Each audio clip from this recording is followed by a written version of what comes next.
বন্ধুরা, আজকে স্যালাড আর এখানে মশলা সব মাংসের করে রেখেছি। আর এটা হচ্ছে কাঁঠালের বিচি ভাজা করব, বিচ আছে না সেটার ভাজা। আর এটা মাংসের, এটা আলুটা দিয়ে আমি গ্রেট করে বড়া করব, তো জল ভাত খাবো। আর এটা হচ্ছে কাঁকরোল ভাজা করব। ব্লগটা দেখতে থাকুন। আর এখানে চিকেনটাকে যে মেখে রেখে দিয়েছি, ব্লগটা দেখতে থাকুন বন্ধুরা। এই যে চিকেন রেডি।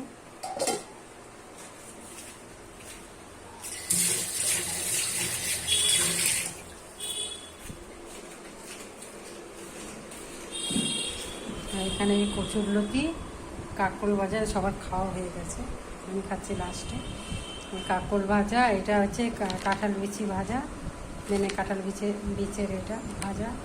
একটা আলুকে গ্রেট করে আর কর্নফ্লাওয়ার আর ময়দা দিয়ে এটা বড়া করেছি, কারণ আমি ভাত খাবো, মানে নিরামিষ। ব্লগটা দেখতে থাকবো।